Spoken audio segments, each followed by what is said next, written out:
కామకోటి పీఠాధిపతి విజయేంద్ర సరస్వతి స్వామి ఆదివారం ఉదయం తిరుమల శ్రీవారిని దర్శించుకున్నారు. ముందుగా పాత అన్నదాన భవనం వద్ద గల రావి చెట్టు వద్దకు స్వామీజీ చేరుకున్నారు. టిటిడి అధికారులు స్వాగతం పలికారు. ఆంజనేయ స్వామి వారిని దర్శించుకున్న అనంతరం మేళతాళాల మధ్య శ్రీవారి ఆలయంలోకి తీసుకెళ్లి దర్శనం చేయించారు.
అవునండి, స్వామి వస్తారు. ముందుకు వచ్చాడు స్వామి. చాలని చెప్తే కదా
స్టార్ట్ చేయమంటారు.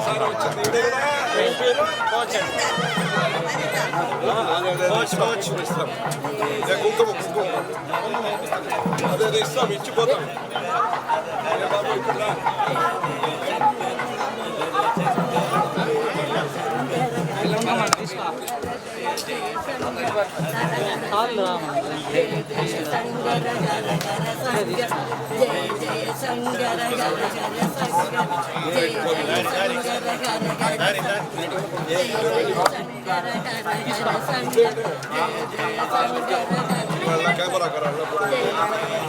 పిన్నడివా అప్పుడు సెక్యూరిటీగా వాళ్ళకు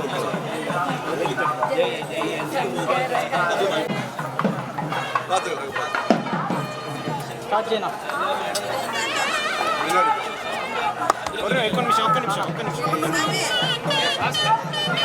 చేయమంటారు.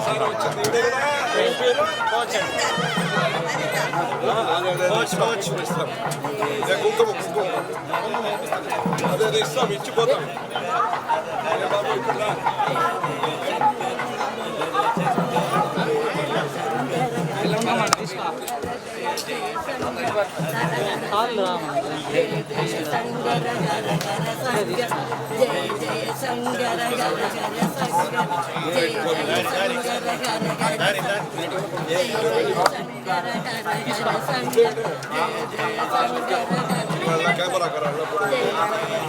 పిన్నడివా అప్పుడు సెక్యూరిటీగా వాళ్ళకు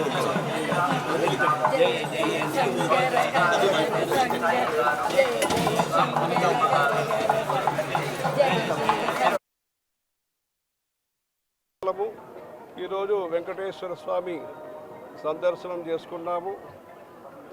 ఈ కార్యక్రమానికి దేవస్థాన ట్రస్ట్ బోర్డు వాళ్ళు అందరూ కూడా సహకరించి మంచిగా ఏర్పాట్లు చేశారు. మన ధర్మము సనాతన హైందవ ధర్మము ఈ దేశంలో ఉండే అందరికీ కూడా మంచిది కోరుకుంటుంది. 140 కోటి జనాభా అందరికీ కూడా మంచిది కోరుకుంటుంది. ఈ ధర్మం ఏదైతే ఉన్నదో అనాది అపౌరుషేయమైన వేదాలు మనకు ప్రమాణము. ఈ వేదాలే మనకు జీవిత పద్ధతిని నేర్పిస్తుంది. లైఫ్ స్టైల్ అని ఏది ఉంటుందో మనిషి ఎలా ఉండాలి, ఎలా ఉండకూడదు అని ఆచరణాన్ని మన సనాతన హైందవ ధర్మం మనకు నేర్పిస్తుంది. అందుకని విశ్వశాంతి, ఇప్పుడు లోకంలో శాంతి కలగాలి. ఇప్పుడిప్పుడు శాంతికి ఒక సూచనలు కనిపిస్తున్నాయి. దీంట్లో మన భారతదేశం ముఖ్య పాత్ర వహిస్తున్నది. ఆ భారతదేశానికి ముఖ్య అంగంగా ఆంధ్రప్రదేశ్ ఉన్నది. ఈ దేశంలో ధర్మ ప్రచారం ముఖ్యంగా జరగాలి. ధర్మ ప్రచారం మంచిగా జరిగితే వ్యవసాయం కానీ, వ్యాపారం కానీ, మంచి నిర్వహణ కానీ అన్నీ బాగుంటుంది. అందుకని ధర్మ ప్రచారానికి ఈ దేశంలో ముఖ్య కేంద్రంగా ఉండేది, ప్రధాన కేంద్రంగా ఉండేది, కేంద్ర బిందువుగా ఉండేది మన తిరుమల తిరుపతి దేవస్థానము. అందుకని ఈ తిరుమల తిరుపతి దేవస్థానం మంచిగా జరిగితే అప్పుడు అన్నీ కూడా బాగుంటాయి. ఎట్లా ఒక నదిలో నీళ్ళు వస్తే పక్కన ఉండే బావిలో నీళ్ళు వస్తాయో అట్లా ఈ తిరుమల తిరుపతి దేవస్థానం శాంతి సమృద్ధం అమృతం అంటారు. అలా శాంతి సమృద్ధితో మంచిగా జరగాలి. దానికి అందరూ కూడా వచ్చే భక్తాదుల నుంచి అందరూ కూడా సహకరించాలి. ఈ తిరుపతి తిరుమల క్షేత్రాన్ని పవిత్రంగా స్వచ్ఛంగా ఉండటానికి దేవస్థాన కొత్తగా వచ్చిన ట్రస్ట్ బోర్డు వాళ్ళందరూ కూడా ప్రయత్నం అంతా మొదలు పెడుతున్నారు. వీరి అందరి సహకారంతో ప్రతి గ్రామంలో కూడా మంచి ధర్మ ప్రచారం జరగటానికి, తద్వారా అందరికీ కూడా ఆకలి లేకుండా, కలి లేకుండా, కలి అంటే దోషము, కలి లేకుండా, ఆకలి లేకుండా అందరికీ ఆరోగ్యము, అందరికీ ఆనందము, అందరికీ ఆత్మదర్శనం కలిగేటట్టుగా దీని యొక్క పథకాలన్నీ కూడా అనేక పథకాలన్నీ ఉన్నాయి. దీంట్లో వేదము, శాస్త్రము, పురాణము అన్నిటికీ కూడా ఇక్కడి నుంచి మద్దతు ఇంకా ఘనంగా ఇస్తూ దేవస్థానం యొక్క ద్రవ్యము సదుపయోగంగా ధర్మాని కోసం ఉపయోగపడి ఇక్కడ వస్తున్న ఆదాయం కూడా ఇంకా పెరిగి, తద్వారా ధర్మం పెరిగి, దాన ధర్మాలు పెరిగి మంచి కార్యక్రమాలు జరగాలి. అందుకే ధర్మో రక్షతి రక్షిత అని చెప్పి ఇక్కడ మంటపంలో రాశారు.